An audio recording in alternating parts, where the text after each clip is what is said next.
É uma grata satisfação receber hoje aqui o encontro da especializada de família e sucessões aqui da capital.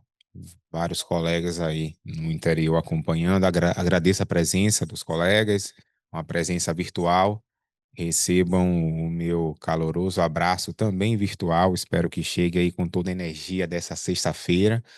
E energia essa que será renovada com a palestra de doutora Gabriela Pereira, que eu vou deixar que as coordenadoras tenham esse prazer de apresentá-la e vocês aí de casa também possam acompanhar e anotar todas as observações de um tema tão importante, tão transversal, que será abordado hoje aqui. A escola se sente feliz de possibilitar que a especialidade de família também faça essa discussão e que esse seja o primeiro de outros encontros, até porque a formação não pode ser única, a formação é sempre continuada, e a formação continuada exige sempre esses encontros e debates. Para não me alongar mais, eu vou passar a palavra para as coordenadoras, que elas vão conduzir aqui os trabalhos. Espero que vocês que estão aí em toda a Bahia aproveitem, né? Vocês que estão aí no interior, que não puderam estar aqui presencialmente, possam aproveitar, mandar as perguntas aí pelo chat. A equipe toda da escola estará à disposição para encaminhar à mesa as perguntas. Que seja amanhã muito proveitosa, até em homenagem à palestrante que veio de outro estado para trazer todo o seu conhecimento aqui para a Bahia. Mais uma vez, obrigado, um bom evento e boa estada aqui na Bahia. Bom dia a todos e a todas. Sejam muito bem-vindos à reunião temática da Especializada de Família e Sucessões. Quero cumprimentar Gabriela, seja bem-vinda, a minha colega Suelen, minha parceira de coordenação, doutora Suelen Burri. Vou apresentar, hoje a gente vai fazer o primeiro bloco, vai ser a palestra de doutora Gabriela, com o tema Famílias Negras, entre a raça e a classe nos juízes familiaristas. E depois do intervalo, teremos um breve intervalo, e depois do intervalo vamos fazer as discussões dos enunciados de famílias e sucessões. Eu vou fazer aqui uma breve apresentação de Gabriela.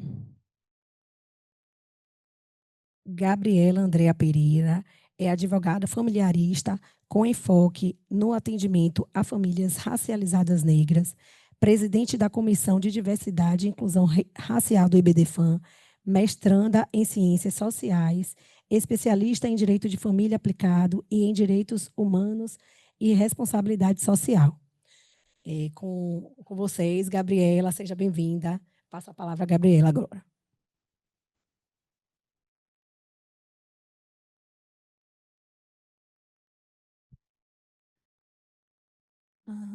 Bom dia, pessoal. Eu espero que a gente possa ter uma conversa próspera aqui hoje e fico muito feliz de ter sido convidada para falar aqui na Bahia, estado que eu amo, vindo lá de Belo Horizonte para cá. E hoje eu vim aqui trazer um pouquinho das minhas pesquisas para compartilhar com vocês, porque eu creio que, especialmente na Defensoria Pública, é um campo muito rico para que a gente possa falar sobre raça e classe, especialmente nessa reunião temática que trata sobre famílias, pessoas que são racializadas, negras ou possuem dissidências em seu corpo, possuem intersecções acerca da classe, do território, do gênero também, que abrange toda a sociedade. E hoje vamos falar especificamente do nosso atendimento enquanto profissional para que reverbere no atendimento dessas pessoas.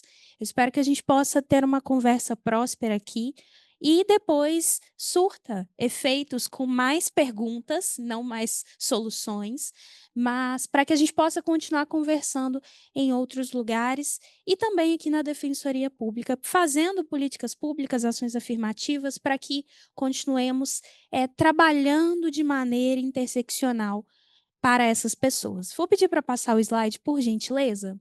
Aqui tem um currículo, pode passar. A primeira pergunta, e uma pergunta que é importante da gente pensar quando a gente fala de raça, é quando é que da minha jornada profissional ou na minha jornada acadêmica eu comecei a pensar sobre raça? E aqui eu não falo, enquanto mulher negra, a pensar sobre racismo, porque raça e racismo são diferentes. Racismo eu sofro. Desde criança, sabia que o meu cabelo tinha que ser alinhado na escola, porque senão meu coleguinha não ia enxergar atrás. Desde criança, eu sabia que eu tinha que andar com determinados comportamentos diferentes dos meus amigos, que são pessoas brancas, porque para eu me adequar, para eu estar dentro do parâmetro de normalidade que se é esperado. Desde criança até a adultez, até a velhice, nós somos adequados, estruturados dentro dessa sociedade para andar dentro do padrão. E dentro desse padrão de normalidade, quem está fora está o quê? Anormal, certo? Quem está fora, normalmente, está à margem. A margem pode não parecer nada, a gente vai falar um pouquinho mais à frente, mas quem está fora está marginalizado. E marginalizado é uma coisa que a gente não quer estar em nenhum momento. Mas para nós mulheres, o lugar da margem é um lugar bem comum. O lugar da margem é um local que a gente frequenta muito. Se a gente pensar em 62, que a gente teve um Estatuto da Mulher Casada. Em 77, que a gente pôde falar de divórcio. Mas em 2025, a gente ainda discute a nossa culpa nos fins dos relacionamentos. Como assim, Gabriela? A gente não discute culpa no fim do relacionamento. Discute sim. Por que você estava vestindo aquela roupa?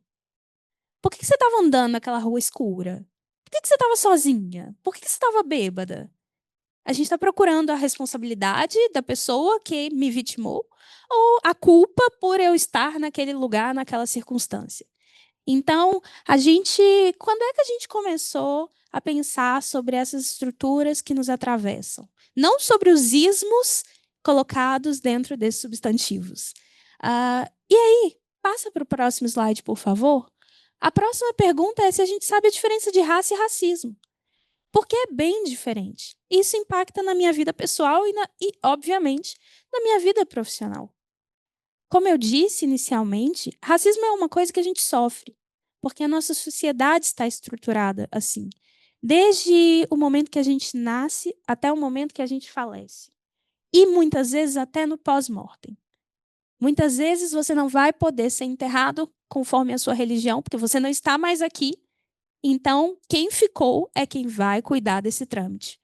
Muitas vezes, e a gente tem visto muito isso, talvez aqui na Defensoria Pública da Bahia vocês podem até ter pegado um caso, você não pode registrar o nome do seu filho com o nome de matriz africana, indígena que você quer, porque não está dentro da normalidade, não está dentro do padrão esperado. Mas se você quiser um nome de matriz europeia, não vai ter nenhuma dificuldade. Isso é racismo. Mas quando a gente pensou em raça, vou dar um exemplo. Eu sou contratada, eu sou advogada de família, que atuo apenas em família. Se vier um caso de racismo no escritório, infelizmente eu vou ter que recusar, porque eu não sei atuar no penal. Vou ter que chamar um colega advogado que atua na área criminal. Mas eu sou contratada para escolher projeto pedagógico para a gente colocar o nosso filho na escola. Já pensaram a importância disso? Eu atuo para famílias interraciais de médicos que fazem adoção tardia de crianças negras e que colocam seus filhos nas melhores escolas e os filhos sofrem racismo. E aí a gente vê que a gente vai precisar colocar a criança numa escola pública. Por quê? Porque mais que ensino, ela precisa de convivência. Porque ela não vai aprender se ela for sofrer bullying. A mãe precisa trabalhar, mas ela não consegue trabalhar se todos os dias ela precisar receber uma reclamação porque ninguém quer fazer dupla com o filho. Porque ninguém quer estar junto, sentar junto, lanchar junto, dividir, porque ele é preto. Sabe? Isso é trabalhar sobre raça. Raça é a constituição da subjetividade. Por isso que eu, Gabriela, comecei a dizer, para mim, que é errado a gente falar de recorte de raça, recorte de gênero. Sei que essa é a forma mais correta que a gente está acostumada. Mas eu, Gabriela, não consigo andar recortado. Doutor, você consegue andar recortado na rua? Primeiro você anda defensor, depois você anda homem. Aí agora você anda preto. Não, você vai tudo junto. Eu ando mulher, eu ando. Esse completo e complexo ser anda sempre junto. Então, não são recortes. Se eu estivesse lá em Belo Horizonte, eu diria para vocês que é como se a gente estivesse na Praça 7 e a gente fosse o pirulito. E aquele tanto de carro nos atravessando. Essas avenidas de opressões que atravessam o nosso corpo são a raça, a classe, o território, a idade e todas as intersecções que passam pelo nosso corpo e fazem com que o racismo aconteça. Passa, por favor, por gentileza. E aí, quando eu não sei quem eu sou, porque eu nunca me interessei a estudar sobre raça, apenas sofri racismo, numa ação muitas vezes passiva, fica fácil eu desconhecer sobre mim. E se eu desconheço sobre mim, qualquer um fala o que quiser sobre mim. E aí eu internalizo o que o plano colonial quis fazer. Dizer que eu não sou negra, eu sou morena, talvez mulata, a princesa do meu pai. E, de fato, essa era a minha história única. Até entrar na faculdade, descobri que eu não era tão morena assim, eu era negra, e eu podia acessar cotas dentro da faculdade de pesquisa. E lá eu descobri que a história que me contaram, me conformaram, não era bem assim, e eu poderia acessar novas histórias sobre mim que continuavam sendo minhas. Então, quando a gente sabe só uma história, é muito fácil a gente ser enganado. E eu estou falando isso para a gente enquanto profissional, porque quando a gente vai atender o nosso cliente ou assistido que chega à Defensoria Pública, ele chega com várias histórias. Mas a gente tem que silenciá-lo para fazer com que ele conte a história que a gente quer ouvir para levar para o judiciário. Mas e as outras histórias não são tão importantes? Por que ele chega ali? Porque às vezes o que vai para a justiça é uma sentença, vai conformar uma sentença líquida, uma sentença certa, mas não vai poder ser exigível, porque ele não consegue cumprir. Não vai poder ser eficaz, porque não retrata a necessidade que ele tem. E quando a gente faz isso, a gente conta uma história única. Chimamanda já diz isso. E passa o slide, por favor. Essa história única, ela produz algumas coisas na nossa vida que produz também coisas no judiciário. Ela universaliza as experiências, como se todo mundo partisse do mesmo lugar. Todas as pessoas negras que acessam a Defensoria Pública, ou todas as pessoas negras que acessam o judiciário, partem do mesmo lugar de pobreza. Isso é verdade? Não é verdade. E isso, partir do mesmo lugar ou universalizar todas as experiências, faz com que a gente tenha violência. Violência epistêmica, violência de origem. Desconectando a nossa memória dos nossos afetos. Porque o que mais esse passado colonial tão presente fez foi desconectar as nossas memórias dos nossos afetos. Porque ter memória, como diz Grada Quilomba, é ruim dentro do plano colonial. Ter memória nos afasta do presente, porque faz com que a gente esteja desconectado do hoje, que é tão líquido e tão certo, como Bauman fala, para que a gente possa se esquecer. E aí a gente acha que a gente veio escravo e não escravizado. Que a gente veio mulher, corpo sexual, porque mulher ama mesmo, porque mulher tem que cuidar mesmo.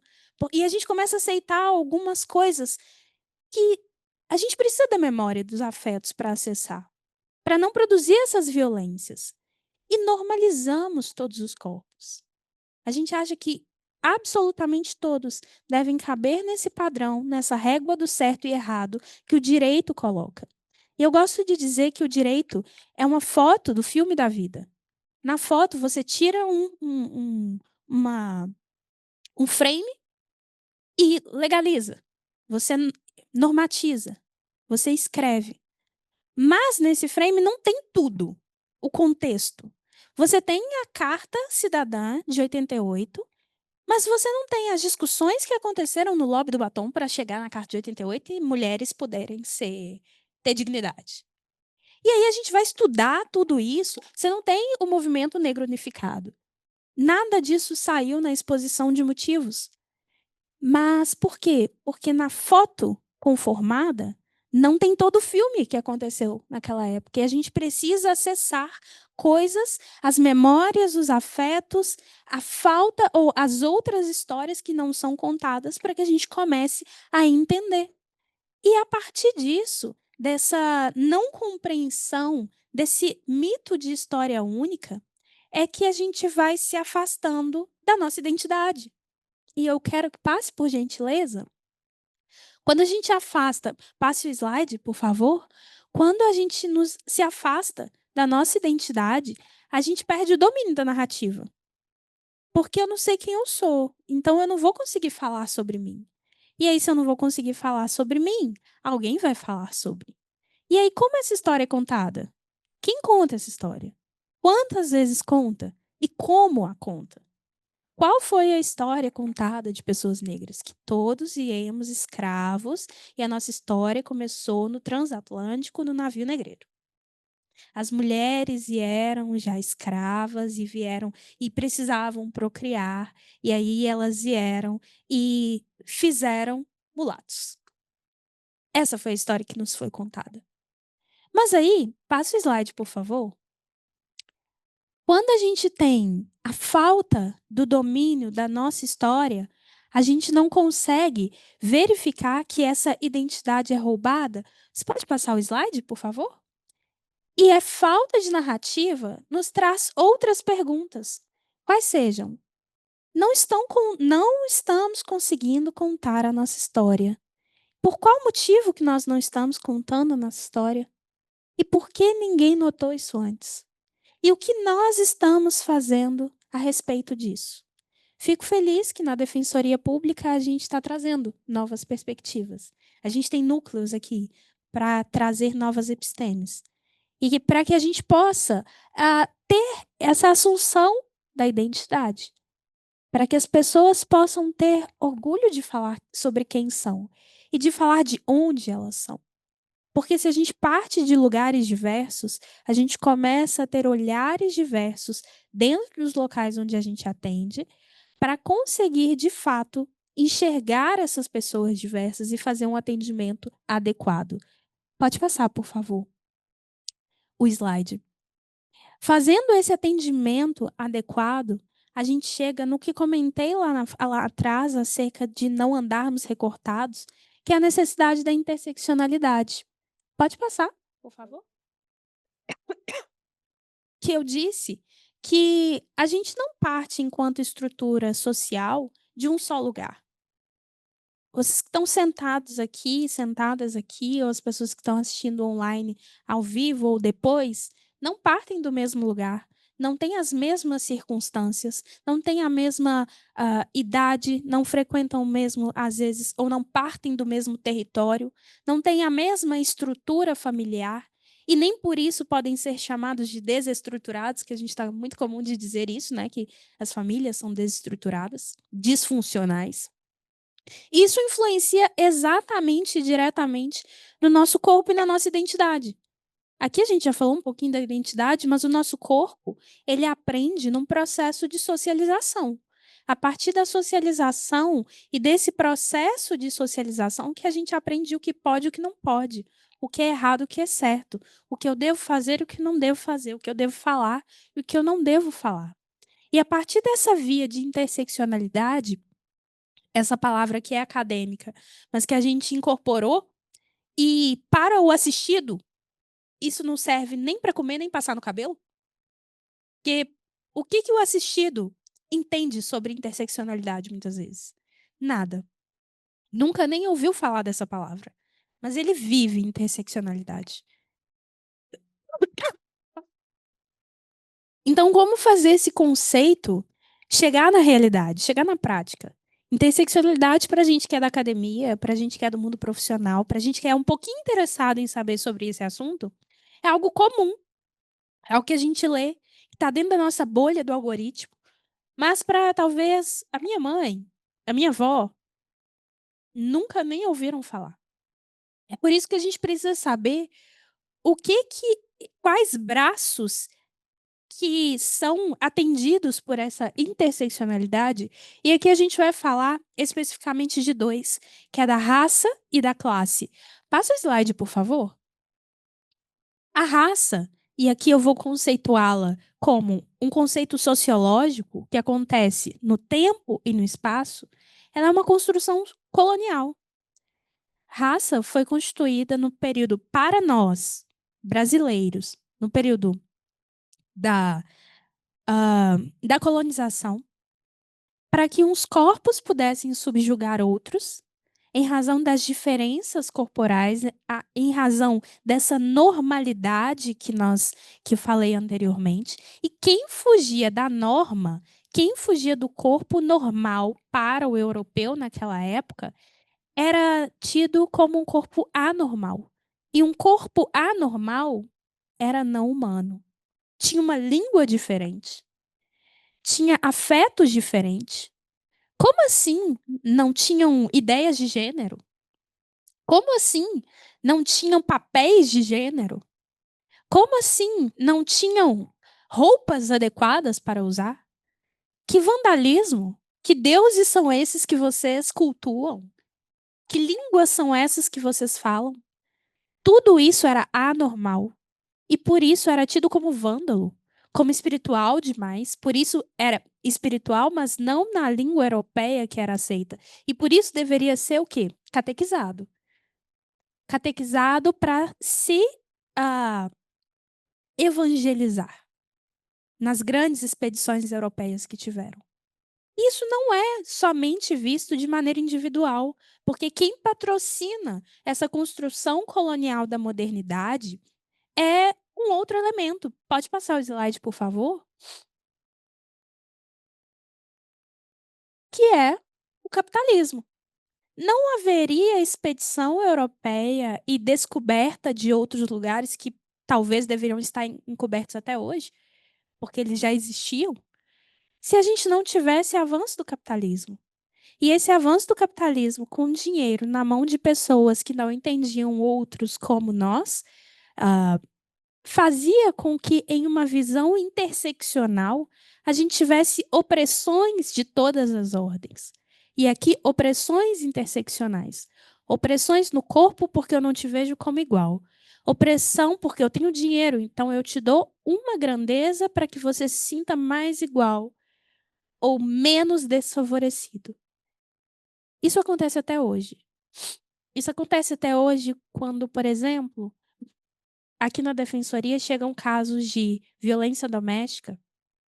E violência doméstica nada mais é porque uma opressão de que alguém se acha mais humano do que outro.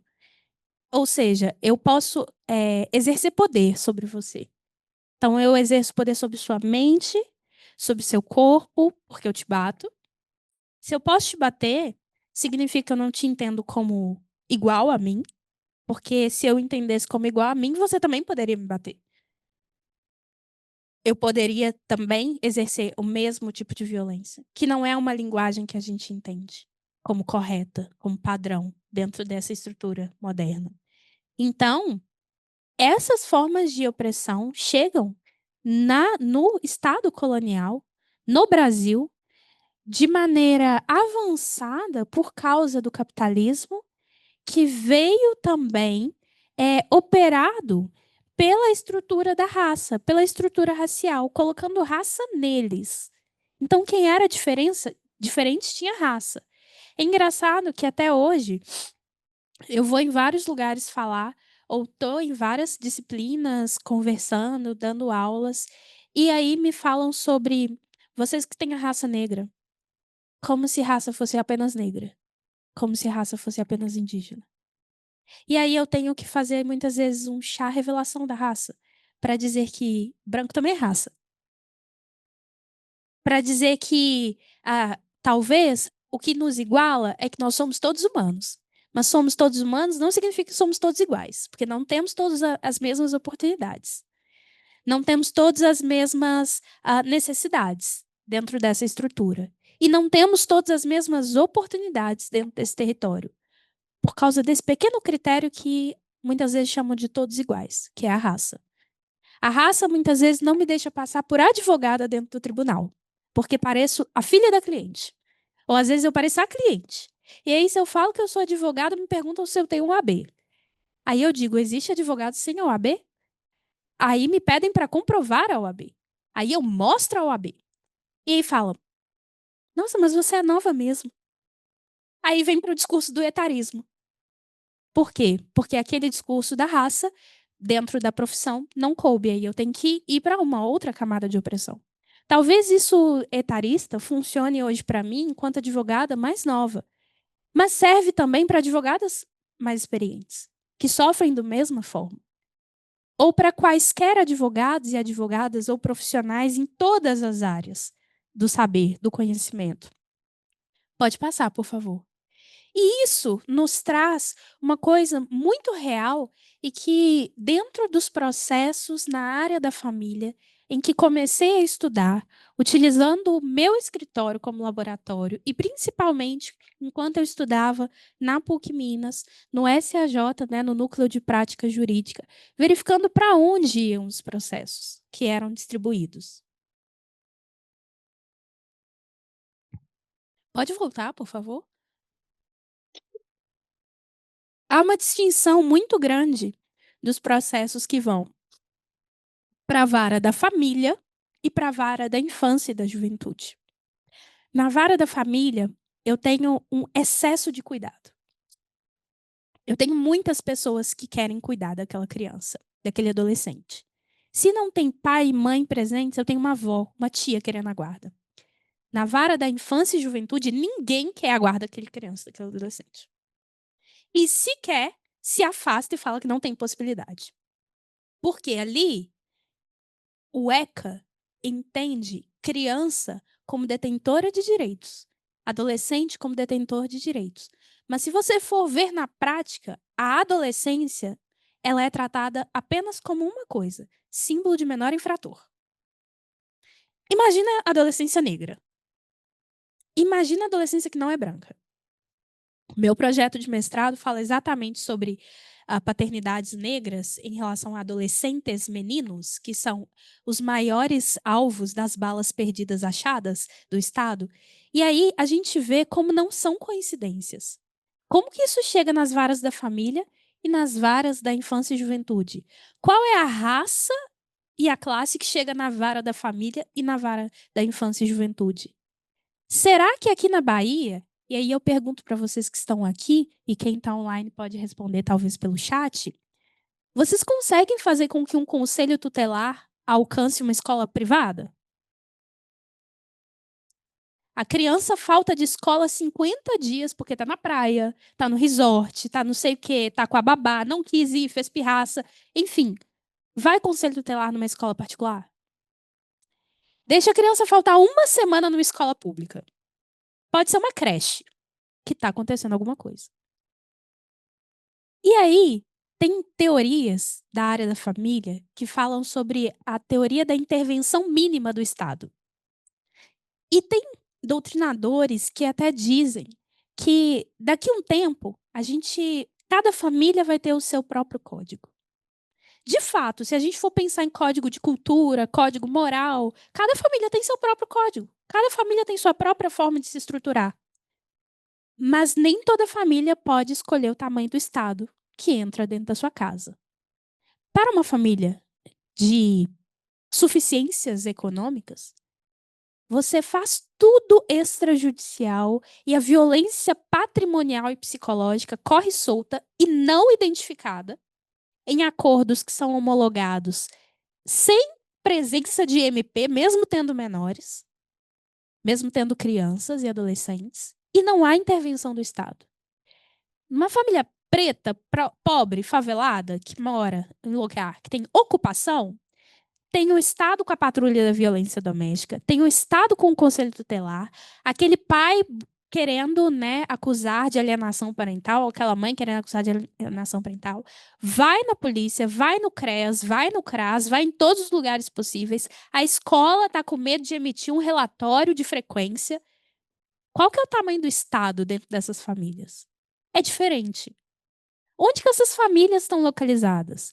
Tem várias declinações de competência, pelo menos nos meus processos, da vara da família, enviando para a vara da infância e juventude, falando que aqui não é o local adequado, que aqui não estamos mais falando de guarda.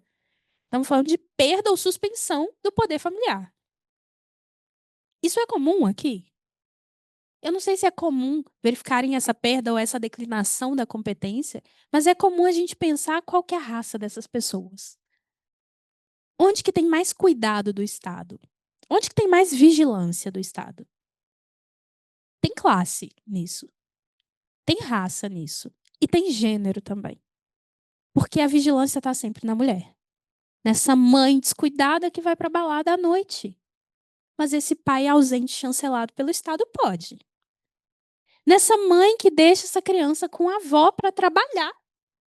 Porque o pai não paga os 15% da pensão alimentícia.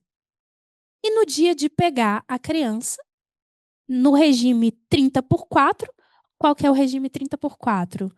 A mãe fica 26 dias e o pai fica 2 finais de semana. 4 dias. Porque esse é o regime equilibrado. Chancelado pelo Estado. Quem é a pessoa que é vigiada? E aí eu digo para vocês, quem são os corpos que frequentam esse judiciário em busca de justiça? Uma justiça que tarda e falha. Uma justiça que não vê a raça e a classe e o gênero e falha. Uma justiça que não lê o processo e falha.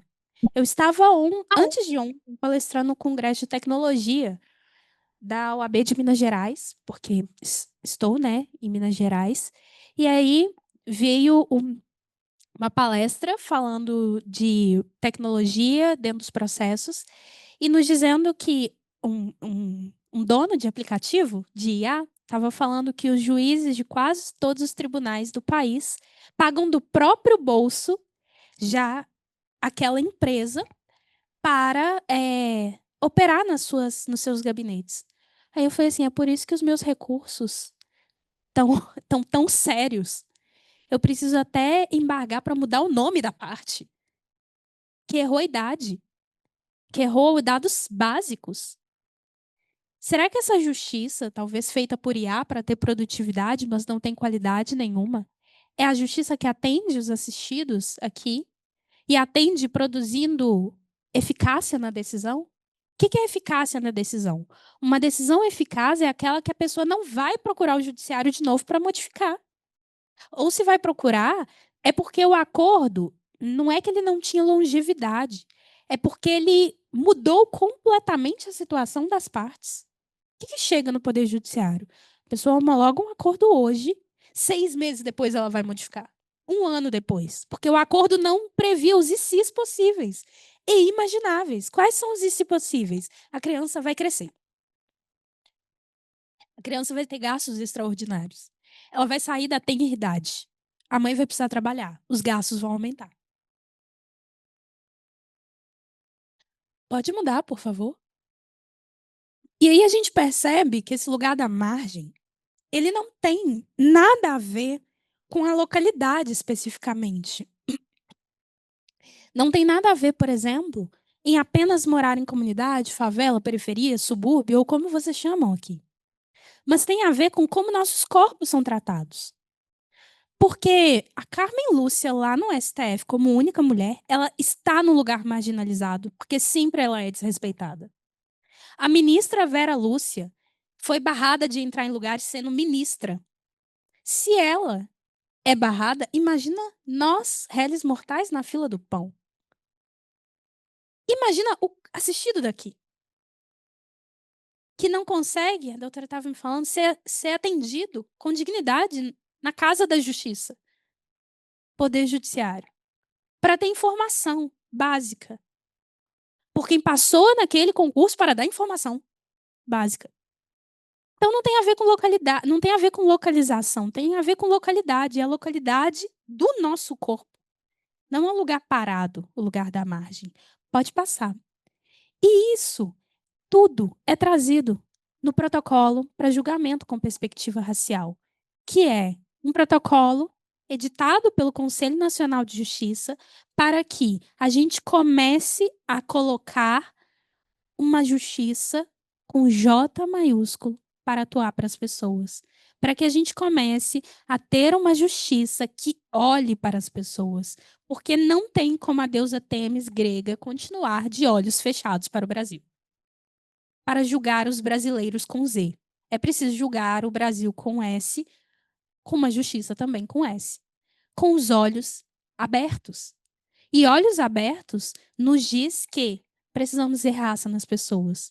Não é somos todos humanos, vejo raça em você. Não é isso. Não é não vejo raça em você, tem até amigos de cor. Não é isso. Nós precisamos ver raça e classe, porque isso influencia os estilos parentais, isso influencia a forma como as famílias são organizadas, isso influencia no menor e no maior tamanho do Estado dentro dessas famílias, influencia o tamanho das instituições públicas, ou seja, os braços do Estado dentro da família, como a escola, os equipamentos de proteção e saúde, além do próprio poder judiciário em si. Eu vou dar um exemplo, porque o meu escritório atua prioritariamente para pessoas negras e na intersecção da família e da violência doméstica. Quando eu tenho uma situação de violação, de violência doméstica, em que eu preciso fazer uma cadeia de custódia para aquela cliente ser bem atendida e eu conseguir uma medida protetiva, se eu tenho uma pessoa mais rica, ela não quer nem ir na delegacia. Ela não vai.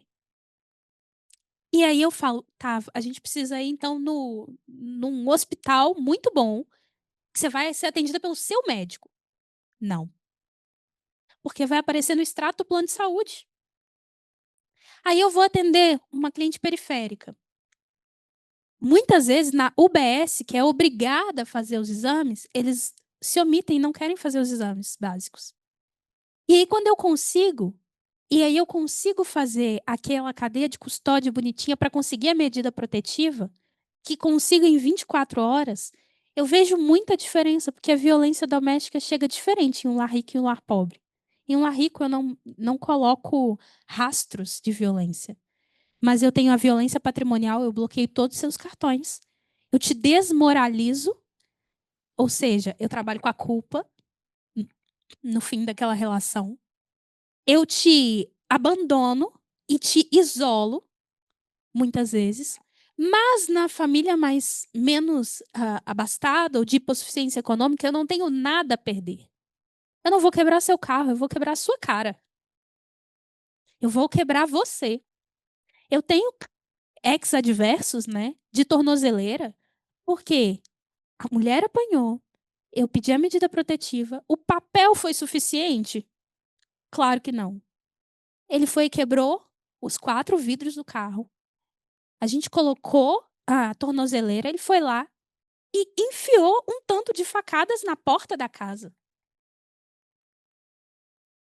Isso é o que a gente vê. Isso é a porta do feminicídio, que chega na justiça e a justiça pede para a gente comprovar um 100 mil número de coisas que muitas vezes eu falo, excelência, eu só preciso que a minha cliente esteja viva para conseguir participar da tanto de comprovação que estão me solicitando. Pode passar.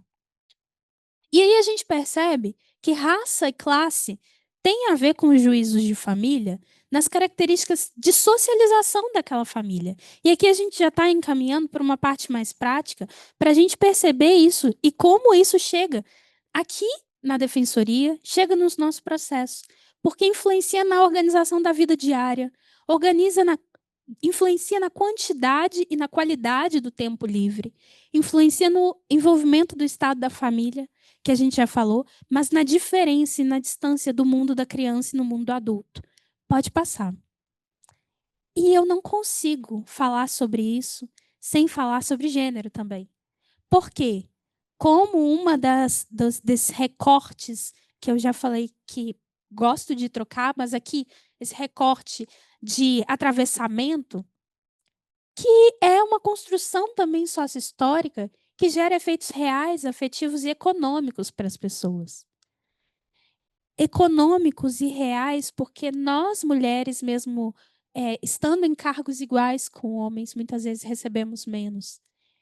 E se vocês fizerem uma busca mental aí, ou pode ser uma busca no Google também, coloquem aí topo de bolo de casamento. O que vocês lembram de topo de bolo de casamento? A mulher enforcando o homem, a mulher levando o homem assim, arrastando. Por quê? porque eu preciso agarrar meu macho. E aí, se vocês querem ver como que isso é real na prática, e como a gente precisa falar sobre raça e classe, inevitavelmente gênero, na justiça, sabe o que está escrito no Código Civil, que é a cópia exata do Código de 16, que é o primeiro código que a gente teve desde as ordenações filipinas? Diz que, pasmem, eu acho que se contarem isso no dia do meu casamento, eu divorcio na hora. Mas diz que o padre, o celebrante, o pastor ou a pessoa ali que está organizando o casamento, está celebrando o casamento, ela vai dizer que eu vos declaro marido e mulher. Não é marido e esposa? Esposa e esposa? Então você só se torna mulher se você casar. Eu, uma deusa, uma louca, uma feiticeira, sou demais, qualquer coisa, menos mulher, porque não sou casada. Tá, mas aí se você se divorcia, você é ex-esposa? Divorciada? Não. A gente costuma falar que a gente é ex-mulher de tal pessoa. Porque a gente já naturalizou tão certo. E aí que eu falo, nossos títulos da nossa mulheridade está sempre à margem. Porque você já viu, doutora, um ex-homem andando por aí? Colegas homens, vocês já viram? Aí você fala assim: não, eu sou ex-homem da Gabriela, porque a gente divorciou. Não, nunca viram. O título de homem é permanente, o de mulher é transitório. Porque eu sou a ex-mulher de fulano. E é tão normal que a gente fala normal, tranquilo. E aí, é um efeito de gênero. É um efeito de gênero. Sabe por quê? Porque está na lei. Até hoje. Não está inventado. Não é história. Está na lei. E é tão sério que até hoje, todos os dias, quando a gente fala de direitos femininos, direito ao aborto legal, que estava me contando aqui, direito a qualquer feminino, a gente tem que ir para a justiça. Ou seja, porque a gente tem que discutir esse direito, mas não está na lei. Não é legislado, não é declarado, não é só ir lá e acessar, não. Porque a sua mulheridade está sempre à margem. Pode passar. E isso acontece, gente, no nosso processo de socialização, no nosso processo de subjetivação. Eu gosto muito de. E quem dá esse nome de processo de subjetivação é a psicóloga Valesca Zanello, que é uma referência nesses estudos de gênero. E ela fala que tudo que a gente aprende em sociedade é conformado por esse processo de subjetivação, que é o processo da gente se tornar sujeito para o mundo. Pode passar. E isso se dá através da cultura. Talvez isso aqui que a gente está falando e essas práticas e o uso desses protocolos não vão servir para essa geração, mas vão servir como cultura já em transição para a próxima geração de defensores, de famílias que acessarem, porque culturas vão estar sendo mudadas. Me fala, por favor, do tempo. E aí, eu quero dizer para vocês que isso é tão cultura que eu, Gabriela, eu fui socializada pelo modo Disney de viver. Não foi pelo modo Yorubá. Ninguém sabia o que era isso. Vamos hoje aprender sobre a cultura Akan. Não tem isso na minha família. Era o modo Disney. E o que era o modo Disney? As princesas. E eu quero trazer dois exemplos aqui para a gente pensar sobre como a gente é socializado até hoje.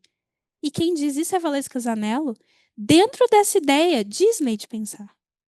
Pensem bem na Bela e a Fera.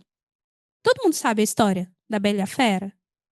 Qual é? Alguém pode me ajudar? A Bela e a Fera era uma linda jovem que vai morar num castelo onde tem uma grande fera. E o que ia salvar essa grande fera?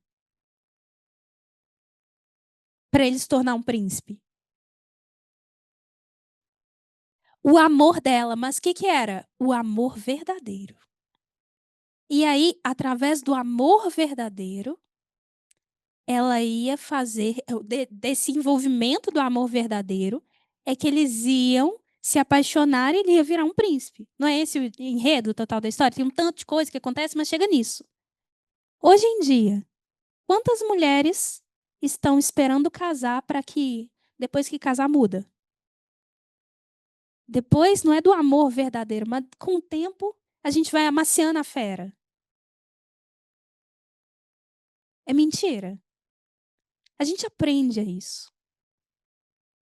A gente aprende que você tem que ganhar sendo mais feminina.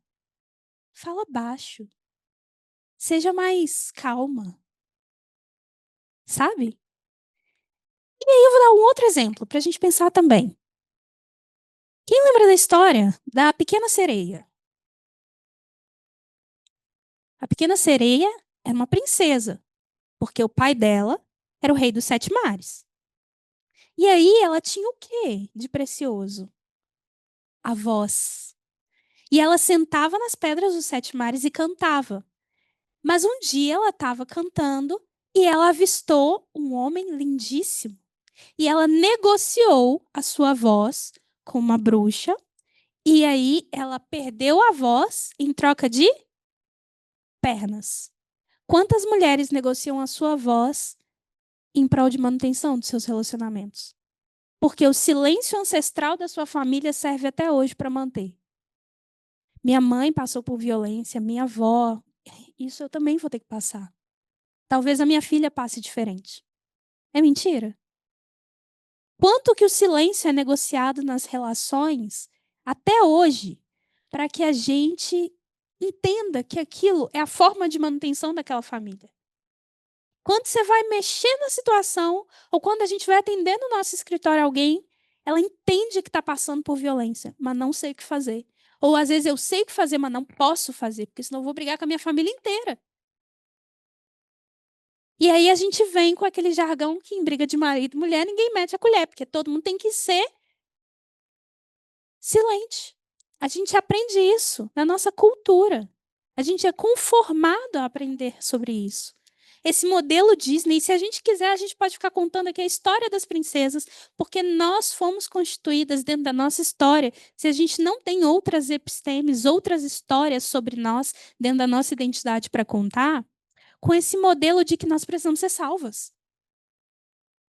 De que nós precisamos conhecer esse amor verdadeiro e a partir daí que começa a vida.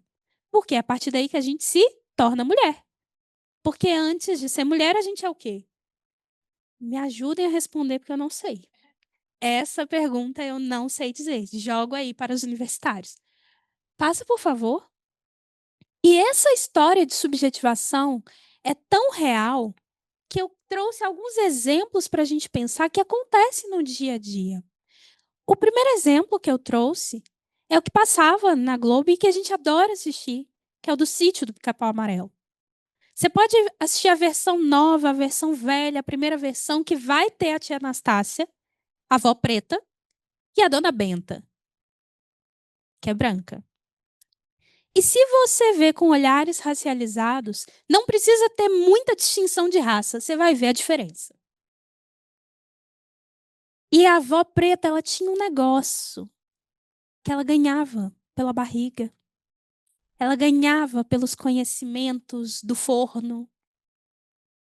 E isso é transmutado para a realidade, por exemplo, com as assistidas que chegam aqui, ou que chegam em vários lugares, depois buscando justiça, buscando direitos, principalmente dentro da área previdenciária, porque trabalharam como se da família fossem, mas não era da família, não tem direito à herança, não tem nada que aquela família tem, mas trabalharam como se da família fossem, mas não tem direitos previdenciários, não tem carteira assinada. Mas os filhos chamam ela de vó, chamam ela de tia. É mentira. É verdade. Essas mulheres, tias Nastácias, vós pretas, ou tem crianças que chamam até de mãe, maternam o filho de outras mulheres para que essas mulheres possam trabalhar. Mas o que elas fazem dentro de casa não é trabalho? Ah, porque maternar não é trabalho. E aí a gente entra em outra palestra que a gente pode dar aqui sobre maternidade, sobre o trabalho não remunerado das mulheres e como as mulheres negras são completamente mais afetadas por isso. Por quê? Elas são socializadas a maternar desde sempre para sempre os filhos dos outros e os filhos próprios sem direitos. Pode passar. Mas tem também essas que chegam muito aqui na Defensoria Pública, eu tenho certeza. Essa aqui é a mãe do Cris. E todo mundo tem uma mulher estereotipada como a mãe do Cris na sua vida. Se você não tem, chá revelação, é você. Por quê? Porque ela é assertiva, ela é vista como mal-humorada, ela é arrogante, ela é hostil, ela é agressiva, ela é barulhenta, tem essa cara bicuda. E ela é vista como um homem. Mas se fosse homem, ela seria pontual. Ela seria assertiva. Ela seria um bom líder. Mas porque ela é mulher, ela é agressiva.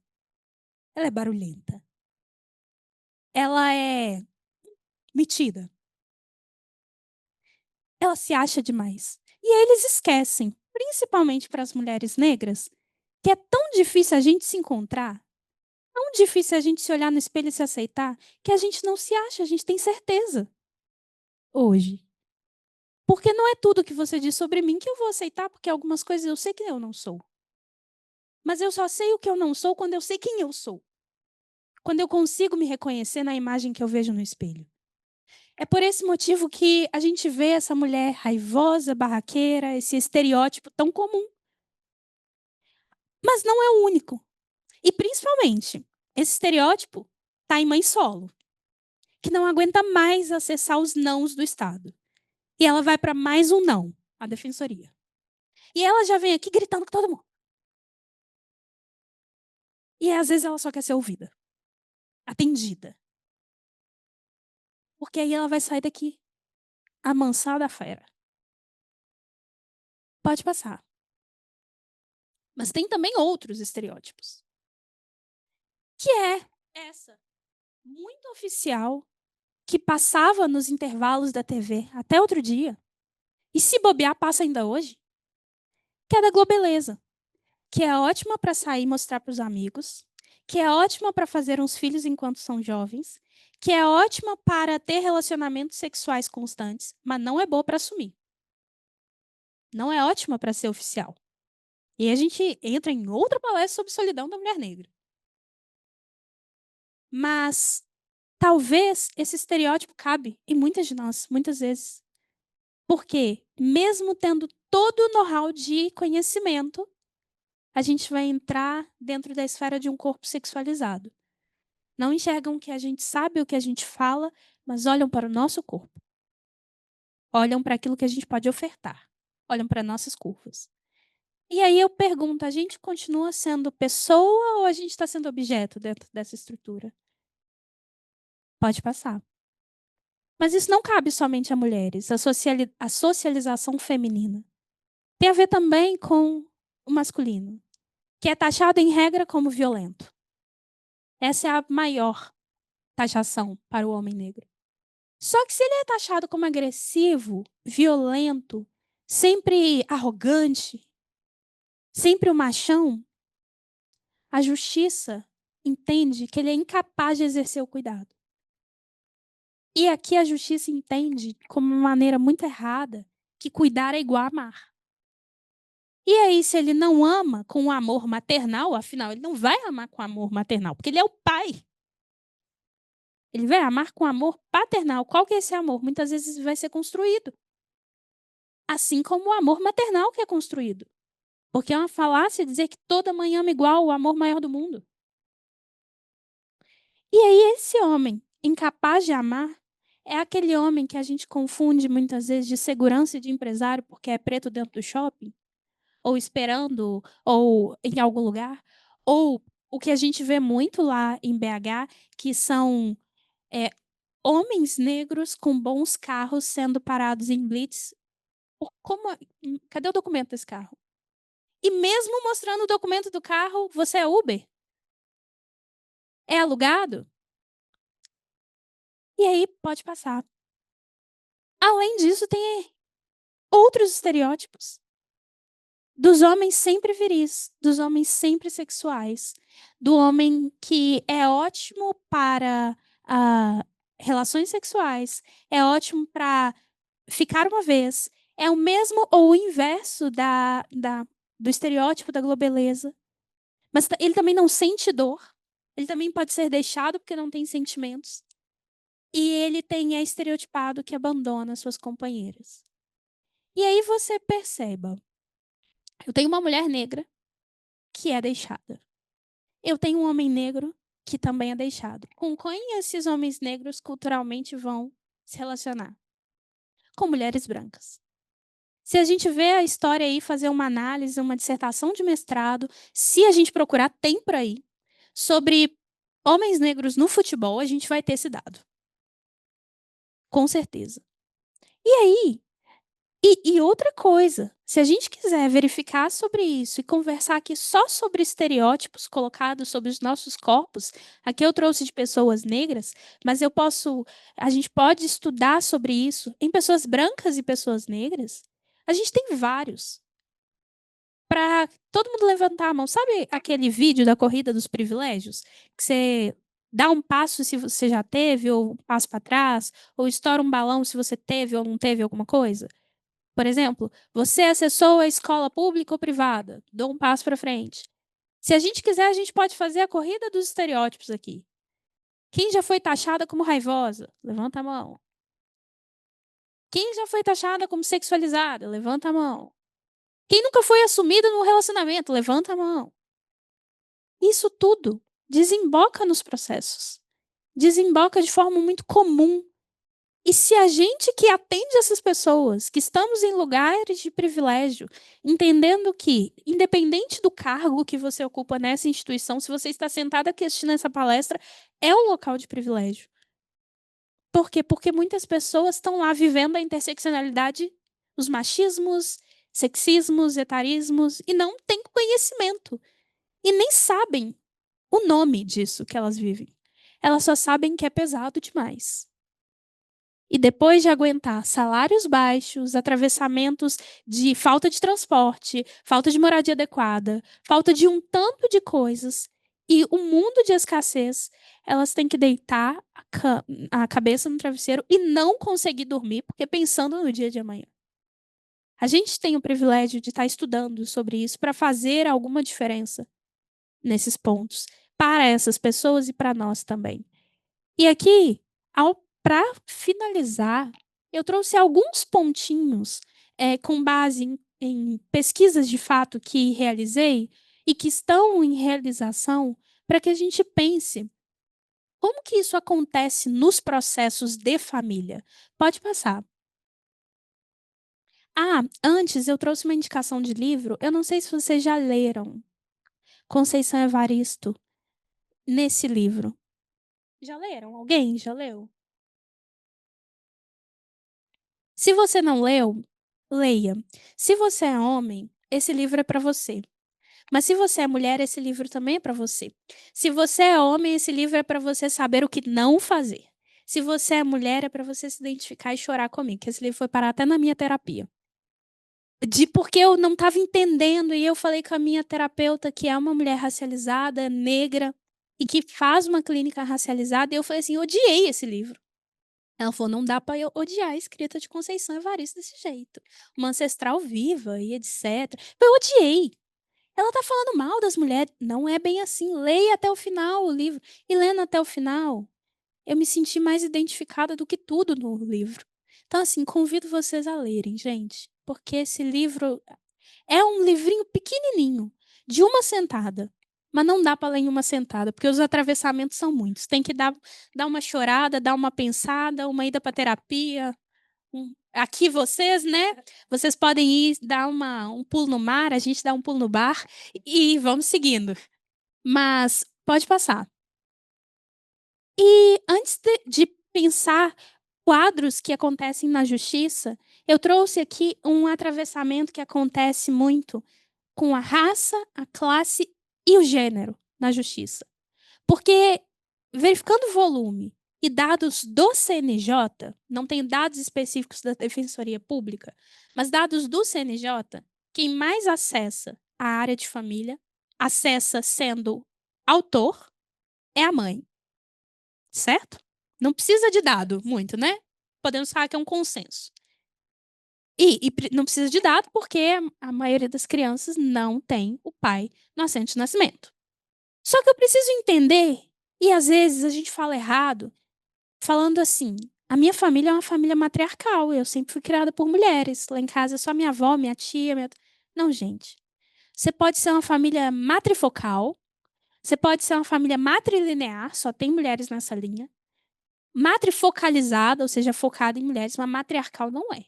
Vocês têm poder social na mão? Tipo Wakanda? Tipo lá o filme da Viola Davis? Se não tem poder, não é matriarcal. Tipo o poder do pai? Se não tem, não é matriarcal. Então, pensando nessa família matrifocal, eu preciso entender onde essa mulher vive e como ela exerce essa vida cotidiana. E essas perguntas aqui são muito estratégicas para a Defensoria Pública, lá para os formulários de acesso, de entrada, porta de entrada. Como é que ela acessa a realidade? Onde ela vive? Onde ela mora? Como são os seus arranjos familiares no espaço e no território? Isso aqui é importantíssimo para entender que esses arranjos são dinâmicos. Para eu parar de falar, por exemplo, que aquela família é desestruturada. Por quê? Se eu falo que ela é desestruturada, qual a estrutura que eu estou esperando? Pai, mãe, filhos? Na área da família não vai ter, sinto muito. Vai ter que ir para outra área. Se ela é desfuncional, você está esperando uma família que funciona para quê? Transmitir patrimônio, como espera o código? Quais são as estratégias de sobrevivência daquela família, daquela mãe? Porque tem estratégia. Porque senão a gente vivia de amor. Senão a gente vivia de afeto. Como se dá a criação e a circulação de crianças?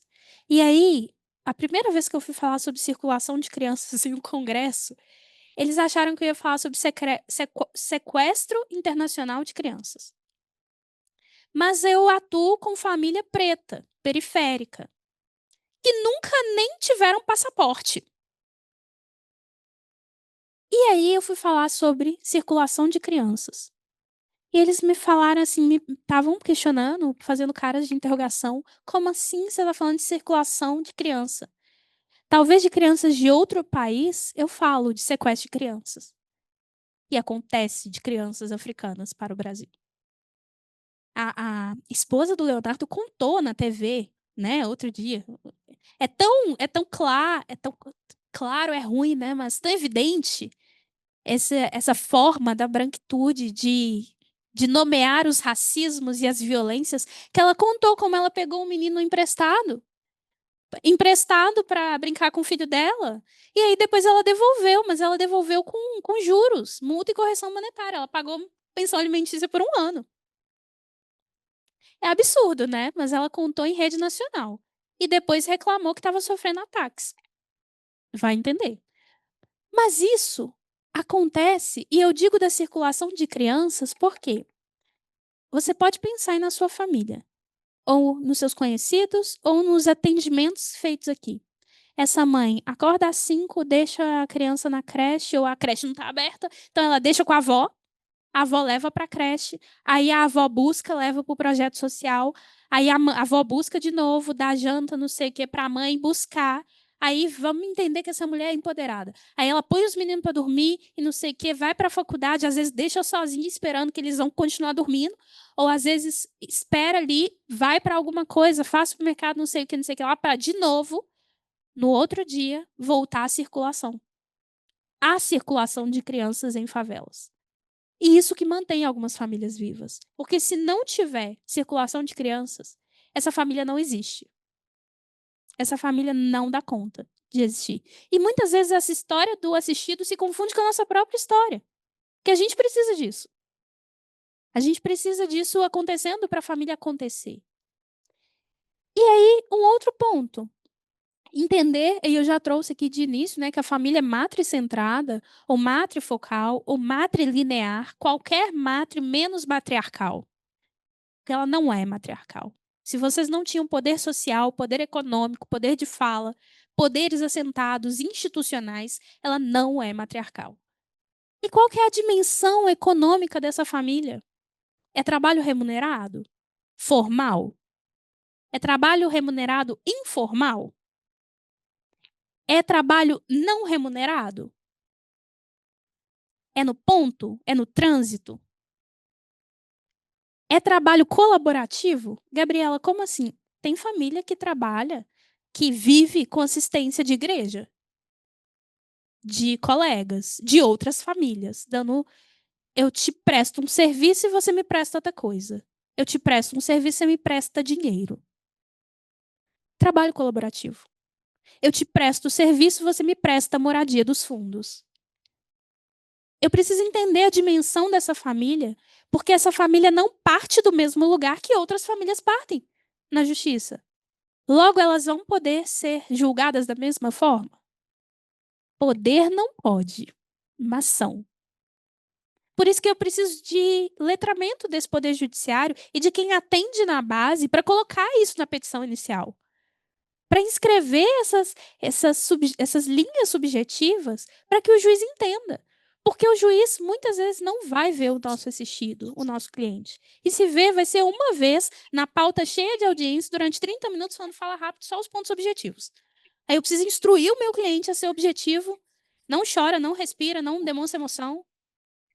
E aí ele recebe a Toda sentença. montada. Aí, Não vai pra é academia. nítida, Tem, é certa, óculos. Mas mas é não por é causa do eficaz. óculos. Sol. Não é exigível. Como é que eu Porque não venho no reflete a sol? realidade. E antes de passar Toda para o montada. próximo Eu tava na slide, eu vou dar padaria, um exemplo. lanchando. Porque tem uma favela Vai, muito parou de grande. funcionar o negócio aqui.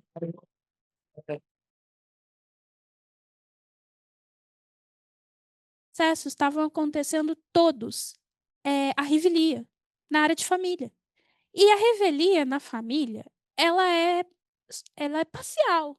Não é de fato, não é dura, objetiva. Mas estava acontecendo. E a gente estava vendo por que esses mandados só chegavam negativo. Eu fui vendo com os colegas, vendo na defensoria, porque os oficiais de justiça não encontravam o número das casas. Gente, morro não tem número. Não tem CEP. Você recebia uma sentença kafkiana. Ia lá para a sentença sem ser citado.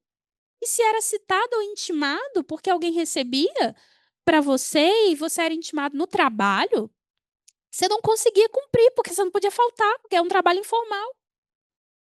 Como que você falta da casa de alguém que senão você vai ser demitido ou demitida? Então, a gente estava acontecendo exatamente isso. Isso aconteceu em uns 3 processos meus e alguns de umas colegas, e a gente foi entender o que estava acontecendo no Morro das Pedras, que não chegava número. Aí a gente entendia que o oficial de justiça também não subia o morro. Ele ficava ali embaixo. E aí ele perguntava se conheciam tal pessoa. Se não conhecia, colocava que foi até o endereço, não encontrou identificando, tentou citar 3 vezes, não conseguiu, foi por edital. Por edital a pessoa não respondeu, foi revel. É isso que acontece. Pode passar. O slide. E aqui eu coloquei de maneira muito objetiva o que acontece dentro dos processos de família, no acesso à justiça. O meio de ingresso no Poder Judiciário. Famílias negras e hipossuficientes. Elas ingressam no Poder Judiciário por aqui ou pela advocacia da ativa. Muitas vezes, elas apenas acessam o judiciário quando há crises agudas. Não tem contratos familiares, não tem prevenção na defensoria pública. Vamos fazer um contrato para quando e se acontecer um problema. Um contrato familiar. Um contrato matrimonial. Não existe. Tempo de espera para efetivação de direitos. Os processos tendem a demorar muito em função da morosidade. Não tem pessoal para atender a quantidade de gente. Não tem concurso. Até mesmo para ser ajuizado. Menos celeridade significa menos concessão de tutela, menos alimentos, menos recursos, menos um tanto de coisa. E menos acesso dessa pessoa ao defensor. Porque não tem defensor para atender toda a necessidade da população. Ou às vezes tem, mas aquela localidade vai ser atendida por um defensor e 3 estagiários. Um defensor e um estagiário. Ou não sei se aqui vocês são lotados com um defensor e 10 estagiários, assim, para atender com muita bonança, né? Para ter uma realidade diferente que a gente lá em Minas. Mas é um caos. Pode passar. Aí vamos lá. Na presunção judicial sobre a parentalidade, maternidade, magistrados tendem a fixar alimentos em valores mínimos. Aqui as defensoras já me disseram que chegar nos 30%, você está chegando muito, está conseguindo pra caramba. Mesmo quando há indícios de renda informal relevante. Eu demonstro que há uma renda informal, porque a parte autora tem que fazer prova do que ela consegue, e menos conseguindo, o magistrado fica igual a Temis, não quer ver, fecha os seus olhos e ignora e fixa nos 20, nos 15, nos 30. E a paternidade. A ausência paterna costuma ser tratada como desorganização familiar, desconsiderando fatores estruturais daquela família. E mesmo quando há presença paterna naquela família, o ônus fica sobre a mãe, fica sobre a mulher. Por que é cultural? E aí eu pergunto a vocês, e quando o pai acessa a justiça para regulamentar seus direitos? Ele não consegue uma liminar de cara, vai para o estudo social. E aí, vai fazer o estudo psicossocial, a gente entra em outro limbo, a CESOP, que não tem pessoa. Lá nos meus processos é 8 meses esperando um estudo social para repetir o que está escrito na petição inicial. Não concluir nada, o juiz não julgar, tentar forçar um acordo e assim vamos, vida que se segue. A criança passa a infância e a adolescência dentro do poder judiciário e no final ela quer distância dos pais. Muitas vezes é isso que acontece. Pode passar. Exercício do cuidado. Guarda compartilhada exercida unilateralmente pela mãe, mesmo quando existe guarda compartilhada no papel, e em grande parte das famílias.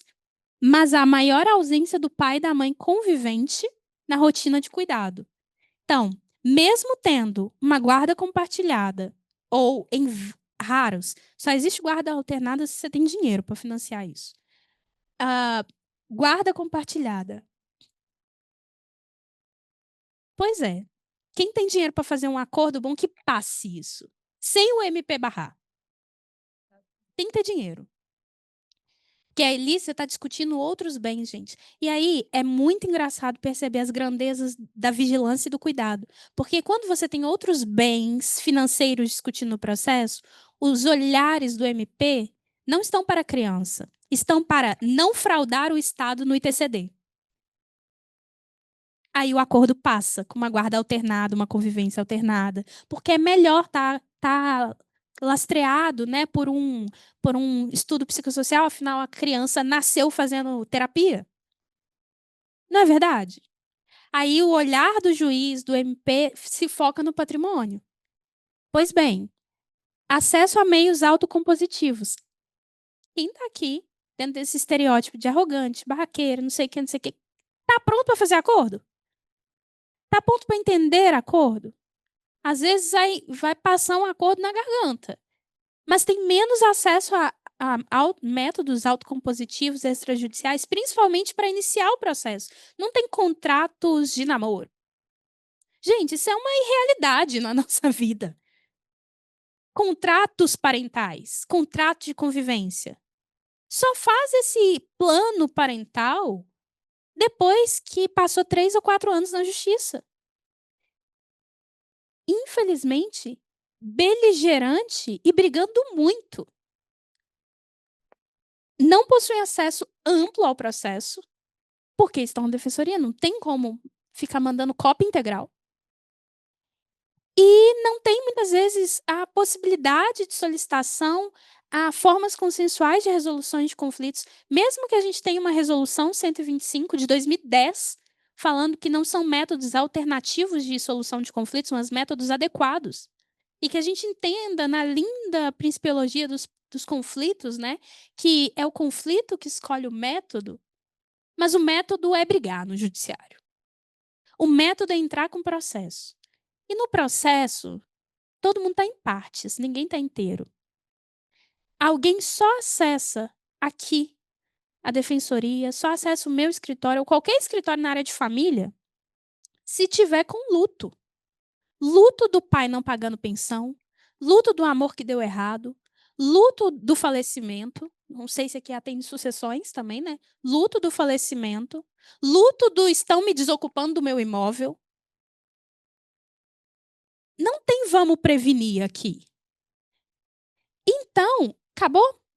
Volta, por favor. E aí, por último, temos condições morais e vieses implícitos na análise desse caso pelo Poder Judiciário. Como estigmas sociais, temos presença de estigmas raciais vinculados à pobreza, mesmo quando aquela família não é pobre. Suspeita de negligência, de promiscuidade, muitas vezes vinculado à mulher ou homem mais jovens, de instabilidade para um lar desestruturado, levando à necessidade de tutela estatal e intervenção na forma de vigilância. E a adoção de uma perspectiva racial existe? Não existe. E, em regra, quando a gente vê raça dentro do Poder Judiciário, aqui nessas varas, a gente vê com um tom patologizante, moralizante, porque aquela família está fora do normal. Aquela família está fora do que a gente espera para a família. Pode passar.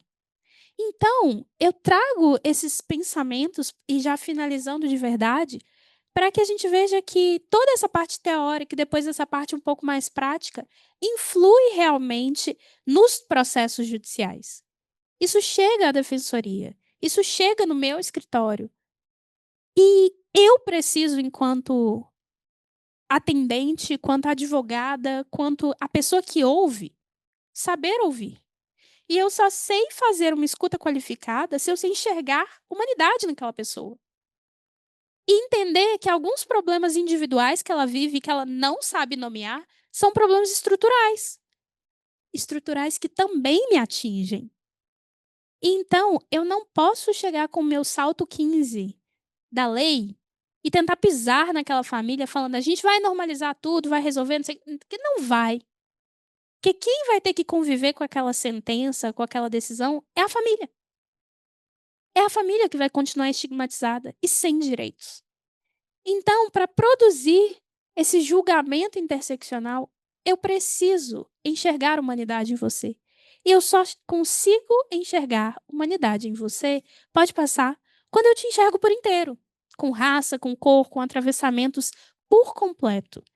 E é assim que eu finalizo essa palestra, esperando que ela guarde sentido para vocês, para que a gente possa ter mais conversas sobre essas, não apenas comigo, mas comigo também, na Defensoria Pública, não só daqui, mas como um todo, porque a Defensoria, principalmente, é a porta de entrada de racialidades negras, racialidades trans, racialidades indígenas e dissidentes da norma padrão dentro do Poder Judiciário. E para que a gente possa falar de produção de julgamentos com perspectiva racial, a gente precisa de pensar em produzir atendimentos com humanidade. E isso quem faz é a gente, tá? Então eu agradeço a oportunidade, o convite, e eu espero que agora, ou reverberando daqui, essas palavras possam encontrar um lugar com afeto, para que essa descolonização afetiva aconteça e a gente possa encontrar raça nesses lugares para produzir julgamentos realmente com humanidade, porque isso não é a Gabriela quem está falando. É a Constituição quando fala que é um vetor e valor, um princípio constitucional, a dignidade da pessoa humana. Muito obrigada. Obrigada, Gabriela. Acho que está todo mundo assim encantado com suas palavras, né? Bom dia. Eu vou ler alguns comentários que estão aqui no chat. O primeiro, a pessoa não se identificou, que escreve que está maravilhosa a palestra. E doutor Adriano Pereira escreveu: adorei, Gabriela, necessária, excelente palestra, parabéns. Aqui na Bahia, a maioria, majoritariamente, são mulheres negras, mães solos, vítimas de violência doméstica, uma realidade muito triste. E a outra colega, doutora Aline Queiroz, excelente palestra, temática muito pertinente à neutralidade, é o reforço da violência de gênero e raça. E doutora Ana Leide, fala maravilhosa, parabéns, Gabriela. Eu não sei se você sabe, mas, infelizmente, a Bahia é o segundo estado em números, né, de filhos registrados sem nome do pai. Então, aqui a gente diz que filho é de mãe, porque é difícil a gente já começar uma vida tentando o registro do pai. Imagine o pagamento de pensão, a convivência e etc. Então, você já sabe que aqui são as mães que são as maiores usuárias da parte de família dos serviços da Defensoria. E aí eu quero abrir para alguém que tem alguma pergunta também no chat, que eu estou aqui acompanhando. Se alguém quiser fazer alguma pergunta. Então, eu agradeço mais uma vez a sua presença aqui, extremamente necessária. Muito obrigada.